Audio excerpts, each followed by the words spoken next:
Seja muito bem-vindo, meu nome é Felipe Rousseau, eu sou especialista em investimentos e nesse vídeo você vai saber se toda dívida é ruim ou se a gente consegue aproveitar ela de alguma maneira.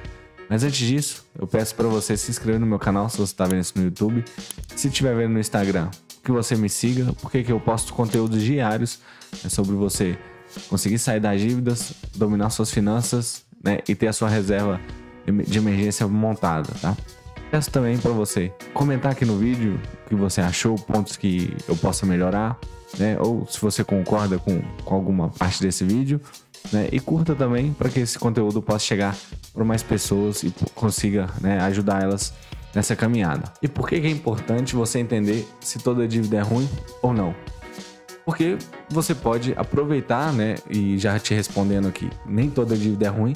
Então você pode aproveitar as dívidas que eu vou falar mais pra frente que não são ruins para poder, dar um passo a mais ali e logicamente eu vou falar todos os cuidados que você tem que ter, mas basicamente você pode usar isso ao seu favor até para sair da própria dívida, as dívidas que são ruins. Eu sei que ficou confuso agora, mas eu tenho certeza que no meio do vídeo, pro final, você vai sair daqui tendo todo esse conceito e sabendo se isso faz sentido para você ou não. E tem que ter muita cautela, porque isso não vai funcionar para todo mundo, isso não é para todo mundo. Só que da minha parte eu tenho que ser bem honesto com vocês e passar o que eu sei, independente se você vai usar isso pro bem ou pro mal, assim, se você não vai conseguir usar isso da melhor maneira possível, mas você tem que saber que essa possibilidade existe, porque assim você consegue decidir se realmente faz sentido para você ou não. E aí é muito importante também você colocar isso daqui no comentário, se vai fazer sentido para você ou não, porque assim eu consigo entender mais a fundo, cada pessoa aqui, e aí eu consigo fazer mais vídeos direcionados para cada necessidade que aparece. Então coloca no comentário no final do vídeo aqui no meio, assim que você entender quais são essas diferenças, se realmente isso faz sentido para você, tá? Ter esse conhecimento dessa dívida ruim, dívida boa, que é basicamente a dívida de consumo e a dívida de valor. Então, para você souber disso, isso vai fazer com que você possa tomar a melhor decisão para sair das dívidas, se você vai sair das dívidas só pagando aquelas dívidas de consumo, ou se você tem esse grau de risco maior e consegue fazer uma dívida de valor para poder sair de todas as dívidas de uma vez por todas, tá bom? Então esse é o motivo de você poder usar, saber que nem toda dívida é ruim para o seu objetivo, que eu tenho certeza que é sair das dívidas. Mas antes, eu quero que você tenha muito cuidado. Por quê? Você já viu por que tem tantas pessoas, tantas famílias brasileiras endividadas? Você pode pesquisar aí, são várias pesquisas, enfim, mas um número assim menor que eu encontrei foi mais de 65 milhões de pessoas no Brasil estão endividadas, inadimplentes.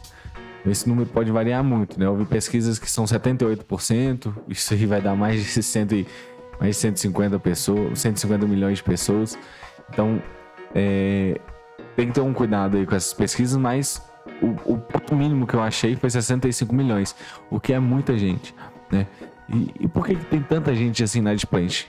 Você pode pensar, porque a situação tá complicada, as pessoas ganham pouco, tem tanta gente ali que comprou e acabou perdendo emprego na pandemia e não conseguiu pagar, enfim. Isso tudo são fatores, mas o mais importante é que a maioria dessas dívidas são de cartão de crédito. E ter uma dívida de cartão de crédito, ela me expressa um quê de consumismo, Não foi algo assim, aconteceu um imprevisto e aí eu vou e entro em dívida, pego o dinheiro emprestado para poder pagar naquela situação. O cartão de crédito, ele, pelo menos assim, a princípio, Claro que não posso ver cada 65 milhões de pessoas para entender o ponto que cada um entrou nessa dívida, mas dá sim para imaginar, para supor que a maioria deles é porque comprou mais do que conseguia pagar. E esse é um dos erros mais comuns, dos brasileiros se endividarem, que é de querer antecipar, o seu sonho, querer antecipar o seu objetivo, A gente acaba não fazendo a conta se algo cabe no bolso. Por exemplo, você ganha ali R$ 1.500 por mês e quer comprar um celular de 1.200. se você parar aí para pensar que é R$ 1.200 um celular, você não vai comprar porque você pensa, né? Você sabe, nem é pensar, você sabe que aquele celular não cabe no seu orçamento. Mas nenhum brasileiro pensa nesse sentido. Todo brasileiro pensa: qual que é a parcela? Quantas vezes eu consigo dividir? A parcela cabe no bolso? Então a gente sempre pensa na parcela. Então um celular de R$ 1.200 vem ali de 12 vezes de R$ 130 e pensa: não, 130 eu consigo pagar por mês. E esse é um pensamento, se você for ver lá fora, lá nos Estados Unidos, por exemplo, eles não têm uma cultura de dividir, né? Só aqui no Brasil que divide tantas vezes, né? Lá fora divide muito menos. A cultura não é nem de dividir. Por quê? Porque quando a gente divide, a gente tem a falsa sensação de que aquilo cabe no nosso orçamento. E você pode falar: Felipe, eu conquistei várias coisas dividindo, pagando parcelado. Ok, eu também. Só que quando a gente aprende sobre educação financeira, a gente tem que entender o que cabe e o que não cabe no bolso, né? Não cabe nas nossas parcelas. Quando você começa a dividir um celular de R$ 120, você acaba pensando assim: vou dividir uma máquina de lavar, vou dividir um outro celular, vou dividir um sapato, vou dividir várias coisas que chega 3, 4 meses depois, o seu cartão de crédito está batendo ali R$ 1.000 e você recebe 1.500, sendo que você tem várias outras contas para pagar, né? E outra questão é que o cartão de crédito, né? Eu falei isso no vídeo anterior. Muitas vezes, uma pessoa que ganha R$ 1.500, R$ 2.000 tem um cartão de crédito com limite de 3, 4, 5 mil reais. Os bancos gostam de te dar crédito porque eles sabem que uma hora ou outra, invariavelmente, você vai gastar mais. Pelo menos a maioria da população, espero que não seja esse seu caso, mas invariavelmente eles vão consumir mais do que conseguem pagar. E uma vez que isso acontece, e aí a pessoa vai ter que dividir o cartão, né? Dividir a fatura, vai ter que entrar em juros, e os juros de cartão de crédito ele é o maior que tem no mercado hoje em dia, né? Nenhum outro produto tem juros tão altos quanto o cartão de crédito. E uma vez que o banco sabe disso, ele vai te forçar a entrar em dívida para você ter que pagar esses juros altíssimos, né? E é assim que ele ganha dinheiro, né? É nesses juros que você deixa ele na mesa, né? Uma vez que você fez uma conta que você não consegue pagar.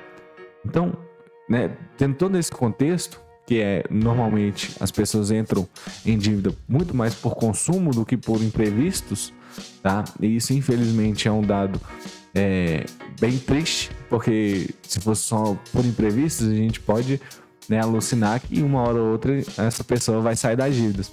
Mas quando a dívida é feita para consumo, né, e aí que eu falei, né, sapato, roupa, comida, várias pessoas que eu conheço, várias entre aspas, né, dividem no cartão de crédito a compra do mês.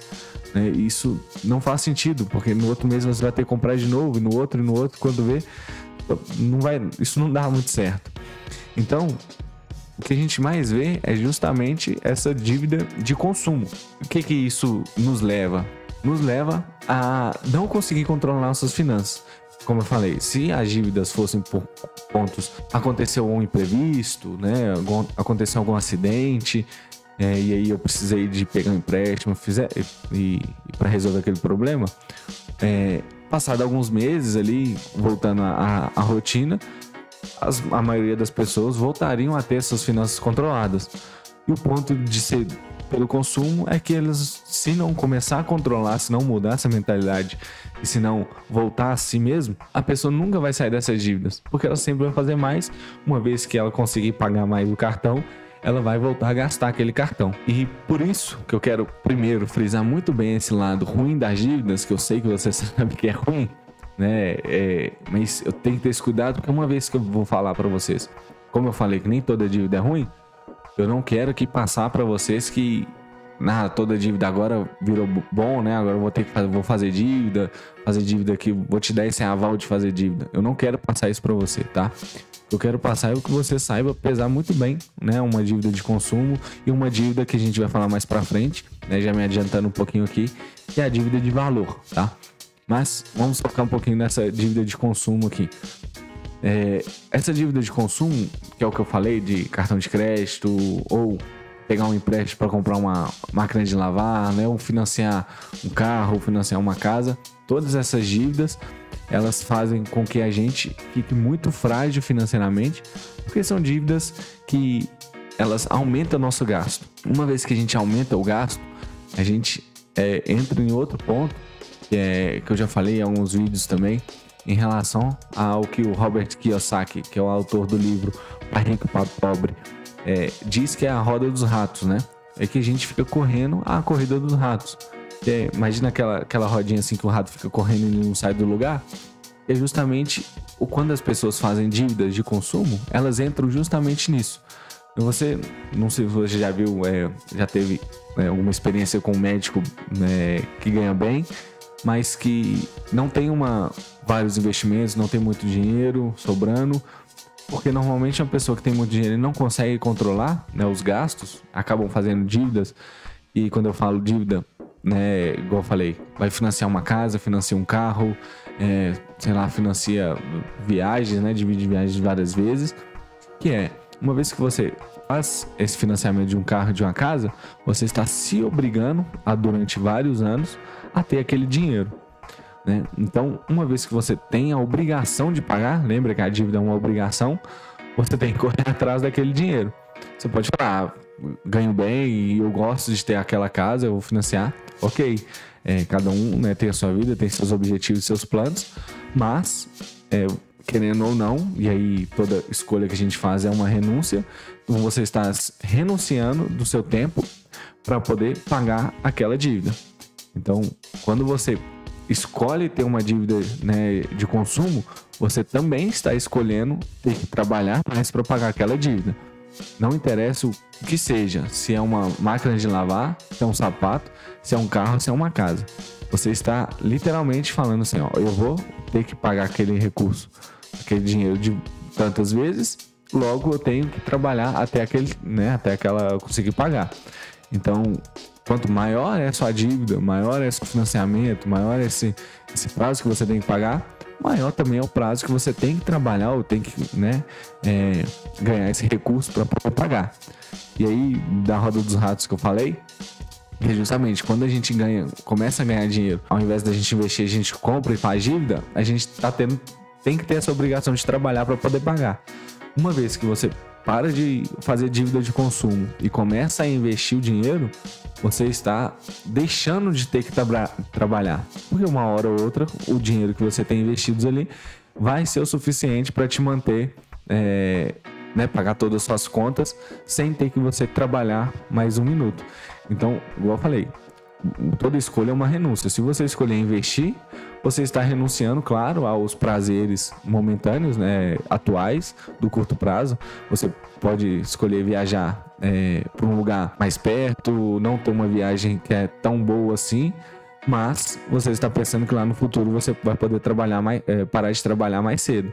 Só que ao invés, se também você falar, não, eu quero curtir a vida agora, fazer viagens mais caras agora, financiar minha casa, financiar o carro, ok, tudo bem, mas você também está abrindo mão de parar de trabalhar mais cedo e vai ter que trabalhar até mais anos para poder pagar todo o seu custo, né, de vida. Esses cuidados na hora de pensar nas dívidas, né, de consumo é muito importante.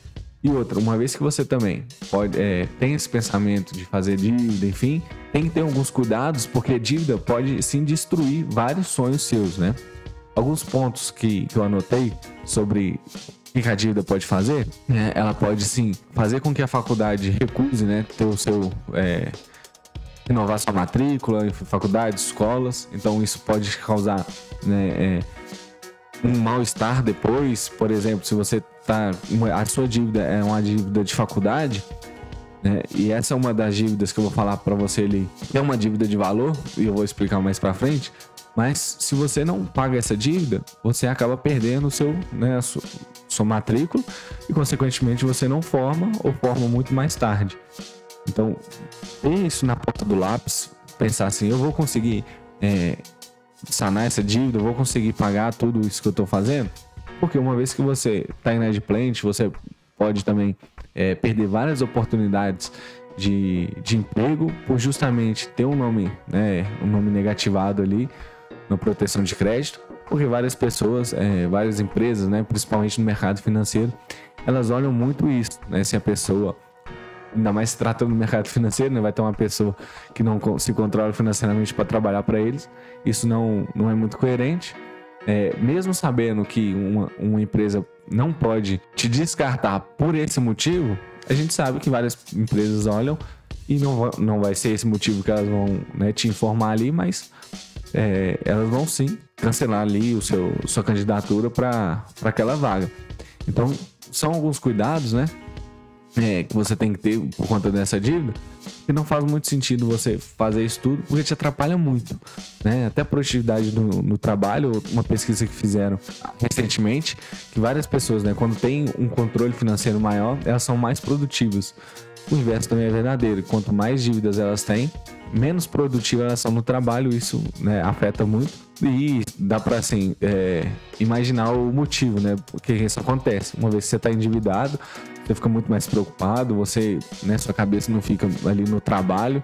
Você está pensando em como que você vai pagar aquela dívida, como que você vai resolver aquele problema.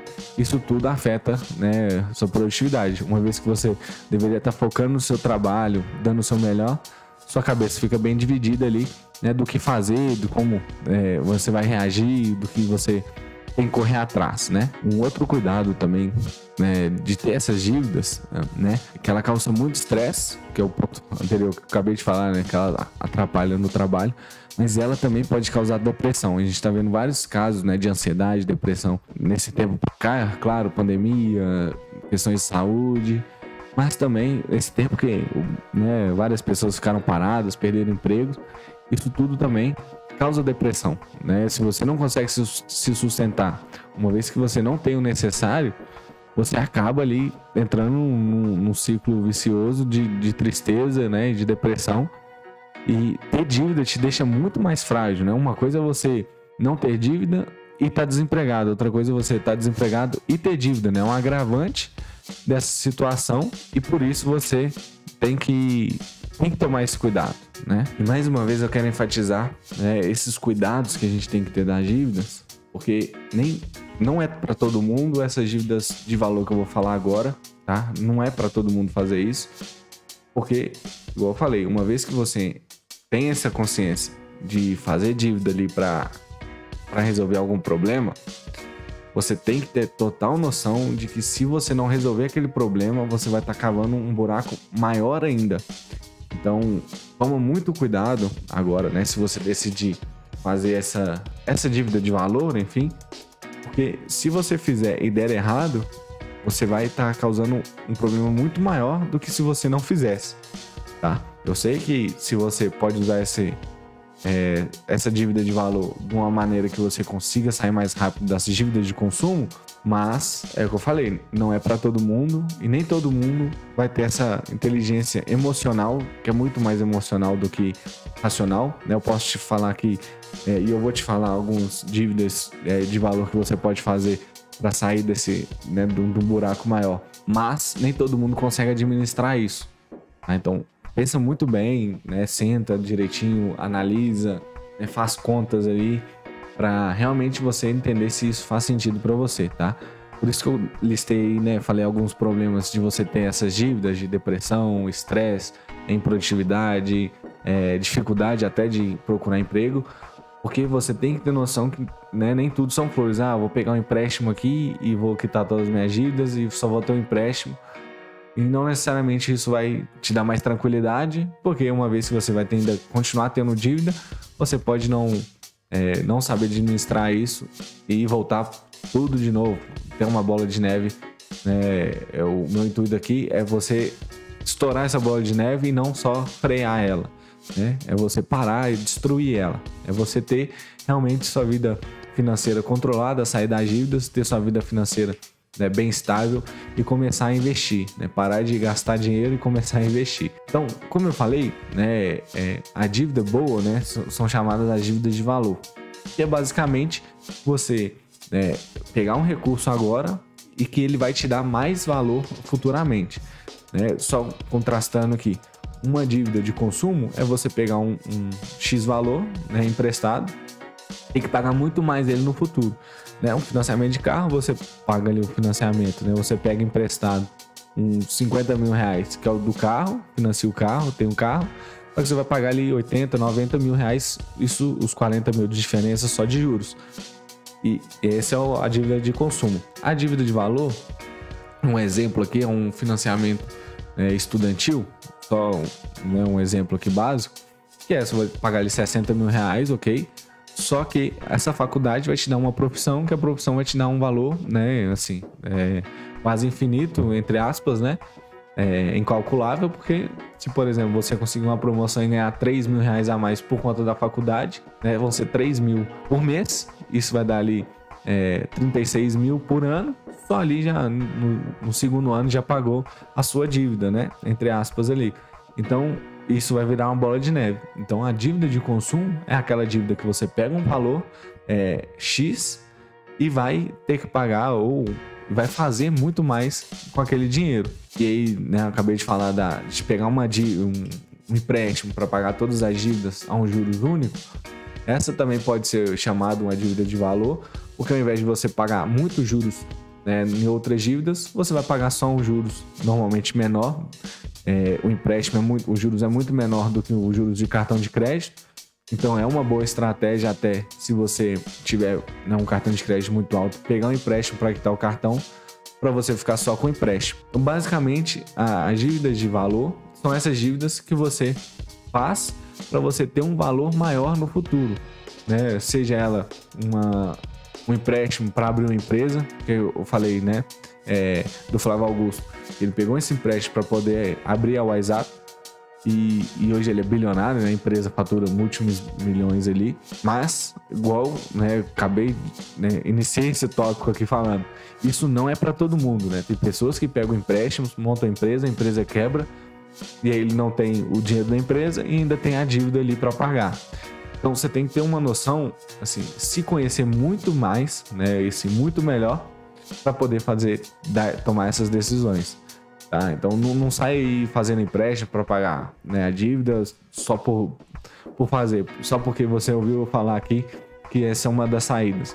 Tá? Você tem que fazer conta, começar a pensar assim, isso faz sentido para minha realidade, né? Se eu pagar aqui, se eu pegar empréstimo de 5 mil, eu consigo pagar todas as minhas dívidas, tá tudo certo, a parcela do empréstimo vai ser 560, 600 reais, isso cabe no bolso, é isso que eu tô pagando lá, é menos ou mais. Tudo isso você tem que colocar na ponta do lápis para você não entrar numa dívida maior ainda.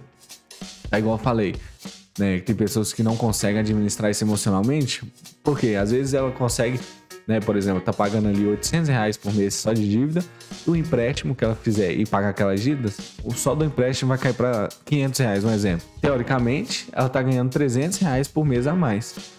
Só que esses 300 reais a mais que tá sobrando do mês, o emocional dela faz com que ela volte pra dívida. Vou pegar aqui esses 300 e agora dá pra comprar um celular novo.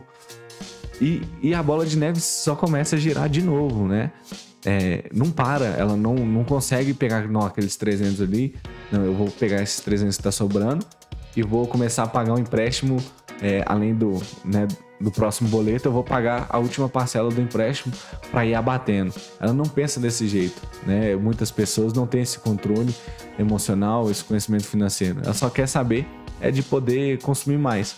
Então, mais uma vez, reforçando, e eu tô reforçando, é para realmente não sair da sua cabeça. Não é para todo mundo isso, né? Fazer dívida para ganhar mais dinheiro, enfim, para abrir um negócio, para fazer faculdade, porque nenhum é todo mundo que vai ter esse controle financeiro, esse controle emocional. Muitas vezes pesa muito mais do que esse controle financeiro, tá? E um ponto muito importante, né, para você entender aqui também, que o mercado financeiro, ele é basicamente movido por dívidas, né? Explicar um pouquinho melhor. O mercado financeiro ele é formado pelos superavitários, as pessoas que têm dinheiro sobrando, e dos deficitários, né, que são as pessoas que estão precisando de dinheiro. Então, os superavitários no mercado financeiro, eles pegam o recurso que está sobrando e emprestam para os deficitários, que é um tipo de um empréstimo, e ganham juros em cima disso, né? Então, uma vez que você entende que nem toda dívida é ruim, então se você pode pegar ali uma dívida, igual eu te falei, de valor, isso faz muito sentido. E você pensa, mas quem que faz isso? É só para pegar faculdade? É só para abrir empresa? Enfim, Não, né? Grandes bancos fazem isso toda hora, grandes empresas fazem isso toda hora. E isso está disponível para você. Por exemplo, quando você provavelmente já ouviu falar de CDB, que é um certificado de depósito bancário, é justamente o banco pedindo um empréstimo para você para ele poder fazer dinheiro. Então, o banco ele vai no mercado financeiro e fala assim: ó, tem um CDB aqui, que é um certificado ali que você, né, antigamente era no papel, mas agora é tudo eletrônico, né, pela sua corretora. Enfim, você vai ter lá só o papel lá que a gente chama, né, na corretora. Então, o CDB, o que faz? Vai ter ali um CDB de, um exemplo, R$1.000. Se você investe R$1.000 naquele CDB, você está falando que, banco, toma R$1.000, né, que você está pedindo aí, emprestado, e você vai me devolver daqui 1, 2, 3 anos, enfim, por R$1.200, um exemplo. Tá? Daqui 1 ano você vai me devolver para R$1.200. E aí o banco vai pegar esses R$1.000 seu e vai emprestar para outra pessoa. Só que quando ele empresta para outra pessoa, esse empréstimo vai ser para 1 ano também, um exemplo. Só que ao invés dele te cobrar os R$1.200 para poder te pagar os seus R$1.200, ele vai cobrar, não, daqui 1 ano eu te presto esses R$1.000, mas daqui 1 ano eu vou querer R$1.800. E aí o banco pega esses R$1.800 daqui 1 ano, pega R$1.200 te dá e R$600 sobra para ele, que é o de lucro. Então é assim que os bancos ganham dinheiro. É pegando emprestado barato e emprestando muito mais caro. Né? E o juros de banco é basicamente uma extorsão. A gente pega ali o seu... Se você investir num CDB, você vai ver que os juros não é tão alto. Eu falei aqui de 1.000 e ganhar 1.200. Isso é muito, muito alto, tá? Quase nenhum banco hoje em dia você vai ver pagando tantos juros assim. E ao contrário, né? O inverso não é verdadeiro. O inverso, ele vai te cobrar muitos juros, né? Igual eu falei, um cartão de crédito, um empréstimo. Quando você vê, o banco tá te cobrando juros absurdos para, né, te dar um empréstimo. Normalmente, empréstimo ali quase chega a 100%, né, só de juros. Então, nesse exemplo que eu dei, quando você empresta para o banco R$1.000 esperando receber 1.200, o banco pega o seu dinheiro e empresta R$1.000 esperando receber 2.000. Então, o lucro é muito maior.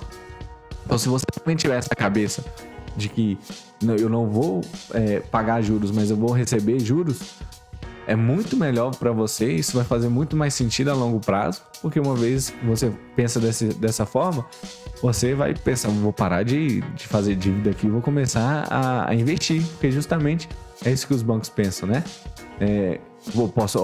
Posso pegar emprestado aqui um empréstimo X, dependendo do banco, você consiga um empréstimo mais barato, e vou investir numa empresa tal ou na minha própria empresa, né, para poder fazer mais dinheiro com isso. Isso é uma dívida de valor. E não é só banco que faz isso. As próprias outras empresas, né, empresas que estão na bolsa de valores de capital aberto ali, elas fazem debêntures, que é a mesma coisa do CDB, só que para empresa que não é financeira. Então uma empresa, sei lá, vamos pegar aqui uma Localiza da vida, ela pode chegar no mercado e falar assim: eu preciso de R$1 milhão para eu financiar comprar uma frota nova, né, para poder cobrar mais caro. Então ela pega R$1 milhão emprestado, faz mais dinheiro do que isso e devolve para o mercado, né, esse empréstimo depois com juros. E como ela está pegando esse valor, ela paga juros. E você também tem acesso a esses papéis, né, de debêntures que vão investir nessas empresas para receber juros. Então, o mercado financeiro como todas, grandes empresas, grandes bancos, pegam dinheiro emprestado toda hora. Só que a gente não percebe que isso é um empréstimo de dinheiro. A gente acha que dívida é totalmente ruim, que dívida só leva a gente pro buraco, porque a gente não sabe fazer dívida. A gente só faz dívida de consumo. A gente não pensa em pegar um recurso emprestado para poder fazer mais recurso. A gente só pega recurso para poder gastar aquele recurso. E não pode ter esse pensamento. A gente tem que ter esse pensamento do mercado financeiro. Se eu for fazer algum empréstimo, se eu for pegar algum recurso, tem que ser para fazer mais dinheiro. Tem que ser para eu mudar de vida. Tem que ser para eu investir no meu trabalho. Tem que ser para eu investir num curso, né? Porque assim eu vou fazer mais dinheiro. Então tem que ter essa cabeça, porque é assim que a gente vai crescer. E mais uma vez, assim, não pega que isso é para todo mundo, né? Eu falei que grandes empresas fazem, bancos fazem, mas eles têm fluxo de caixa, eles têm os estudos da empresa dele, eles sabem aonde que eles vão investir aquele dinheiro, Então também não adianta nada falar assim, agora eu sei que se eu pegar dinheiro para fazer mais dinheiro, eu posso ser rico. Pode, com certeza. Só que onde que você vai investir aquele dinheiro? Você precisa de investir aquele dinheiro? Qual que é o juros aceitável para você conseguir investir aquele dinheiro e voltar? Porque, igual eu falei, você é obrigado a pagar juros. E se os juros não compensar essa operação, se você tiver que pagar mais juros do que você vai receber lá na frente, não é uma dívida de valor. Vai ser uma dívida de consumo burro ainda, né? Porque você pensa uma coisa e não executa outra. Então, quando as empresas pegam essas dívidas para poder fazer mais dinheiro, elas têm todo um estudo, né, da empresa, onde que vai investir, por que vai investir, por que aquele valor e não outro, para poder fazer essas operações, tá? Então, se você começar a pensar como uma empresa, né, e mesmo assim, mesmo que você não tenha uma empresa, o seu lar ali, se você começar a pensar que o seu lar é uma empresa, então ela tem que dar lucro, ela tem que terminar no verde, né? A sua empresa ali tem que ter uma vida financeira saudável, né? Tem que ter todas as hierarquias, vamos dizer, da empresa funcionando, né? Você tem que ter um fluxo de caixa bacana. Então, se você pensar como que sua casa é uma empresa, você vai ter essa mentalidade de que eu só vou pegar dinheiro se eu fizer mais dinheiro com aquilo. Se você não for fazer mais dinheiro com aquilo, não pega empréstimo, não pega recurso, né? Não faz dívida, porque isso só vai cavar mais buraco ali na sua vida financeira. Então, espero que esse vídeo, né, tenha dado uma clareada que assim, nem toda dívida é ruim. O mercado financeiro inteiro funciona basicamente por dívida, tá? Não é esse nome, mas basicamente é a mesma coisa, né? Igual eu falei, o que é uma dívida? É uma obrigação de pagamento futuro. Então, né, um CDB, debênture, várias, né, a renda fixa basicamente inteira, ela é feita de dívida. Então, uns pegam esses empréstimos, prometendo pagar juros, e outros emprestam esperando receber aqueles juros. Então, comece a pensar mais fora da caixa, né? Pesquise mais investimentos, para você entender como esse mercado funciona, porque ele pode te dar vários insights para você, né, sair dessa caixinha de não, eu não posso, né, pegar algum recurso, ou posso, o que eu faço, o que eu não faço. Porque isso tudo vai te dar uma clareza muito maior na hora de você administrar, né, o seu lar ali, tá? Então, mais uma vez, nem toda dívida é ruim, tá? Você consegue ter dívidas ali de valor, igual eu falei, né, de empréstimos, enfim, para você poder investir, mas tenha muito cuidado, porque dívida, se você não tiver um controle, não saber por que você está fazendo aquilo, você invariavelmente vai acabar cavando um buraco muito maior do que você pode, né, sair dele. Então toma muito cuidado, porque nem as dívidas não sendo totalmente ruins, elas sim dão muito trabalho, tá? Independente se é uma dívida de valor ou uma dívida de consumo, ela dá muito trabalho para você administrar. Então toma muito cuidado com isso, né? Mas tenha essa consciência, saiba que realmente nem toda dívida é ruim e que elas podem sim te ajudar até a sair das outras dívidas, né, de consumo que você tenha, tá? Espero que esse conteúdo tenha te ajudado. Não ficou claro? Coloque aqui nos comentários o que ficou faltando, o que você não entendeu. Eu sim, eu espero realmente ajudar você. E se você me dá esse feedback, eu consigo realmente melhorar o conteúdo ou até explicar o próprio conteúdo, né, dentro dos comentários, tá? Mais uma vez, espero que vocês tenham gostado e tenham entendido, né, um pouco mais sobre dívidas. E te aguardo no próximo vídeo.